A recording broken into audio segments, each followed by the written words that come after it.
I'm coming to you with the report from State Republican Executive Committee that was held on August 27th and 28th in Lubbock, Texas.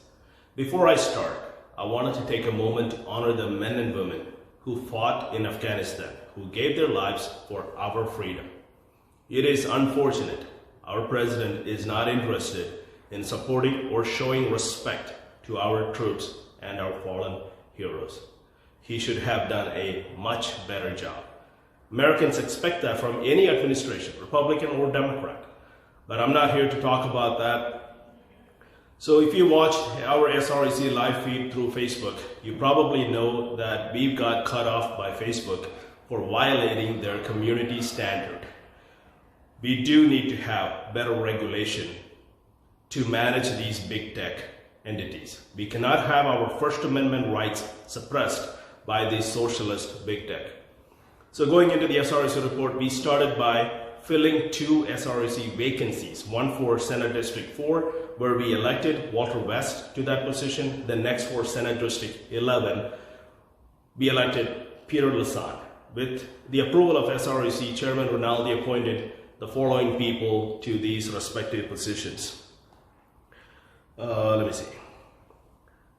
So we had General Counsel Rachel Palmer Hooper, Assistant General Counsel Emily Cook, Parliamentarian Richard Hayes, Chaplain Jeremy Story, Sergeant at Arms Mike Robertson, Treasurer Fred Tate, Historian Dr. Tim Wesley, Finance Chairman Representative Mace Middleton. SREC also added Becky Green and Nate Crane to the Candidate Resource Committee. Our Treasurer's report showed our fundraising is 17% below the budget number, but we are below budget on expenses by 10%. So overall, we're not in huge trouble. We do need to make fundraising a priority. So there's an audit. There's an audit committee looking at our finances, which is a normal process. We will have a report soon. Our next convention will be held in Houston from June 13 to 11 of 2022. Many of you have expressed concern about what would happen if Houston First decides to cancel the agreement again. Well, we are reworking the current contract to make sure that does not happen. We have made a couple of state rule changes over the weekend. Rule number 27, SD Convention. Previously, the rule stated the county and senatorial district conventions shall be held on the 3rd Saturday after general primary election day. With the change in the rule, now it states county and senatorial district conventions shall be held on the 4th Saturday in March. We pretty much removed any mention of primary election. This will remove any confusion about our next precinct and Senate district conventions. The next rule change we did is Rule 19, which is about precinct conventions. Previously, it stated on or after the day of the general primary election. We have removed the mention of, again, general primary election and changed it to on or after the first Tuesday in March. We also looked at RPT Rule 1E. Essentially, we struck down the entire Rule 1E of general rules of meetings and conventions, because otherwise, other 2 rule changes that I just mentioned would not take effect until 2023. That took 2/3 majority of the SREC, and we did have that. This gives our SD and county convention planning team a head start. The next is Candidate Resource Committee submitted their report. They have made it even easier for you and I to donate to CRC.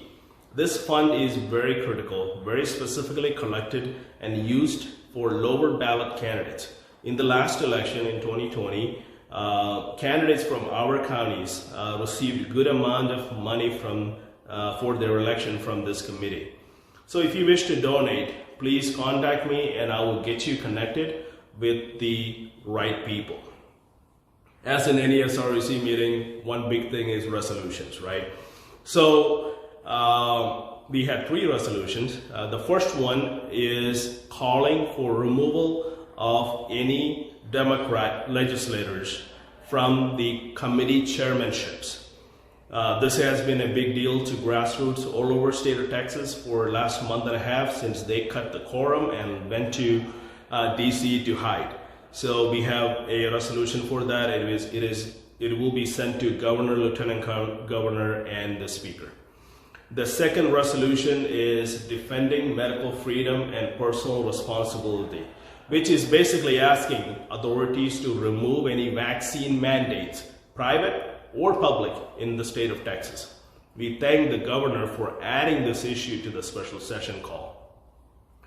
Third resolution is opposing Proposition 2. Proposition 2 is about HJR 99, which will be in the ballot in November, which would expand taxpayer-backed debt by allowing counties to use tax increment financing, which could raise local property taxes. Texas, our local debt per capita is already too high, and by increasing debt further, this HJR 99 could invite higher taxes, tie up further future funds for debt service payments, and risk local credit ratings. Cities and towns already have, and they can use this debt mechanism to finance infrastructure projects in different areas. County government are not as close or well known to the taxpayer of these areas and should not be issuing this kind of debt for taxpayer to bear. I have attached copy of these three resolutions to, I will attach a copy of these three resolutions to my email, and it will be tagged on my website as well.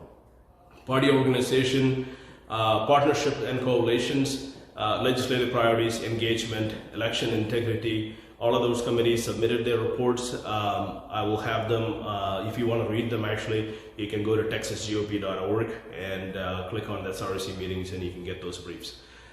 Thank you for your time, and as always, let me know if you have any questions or comments. God bless you, God bless Texas and these United States of America.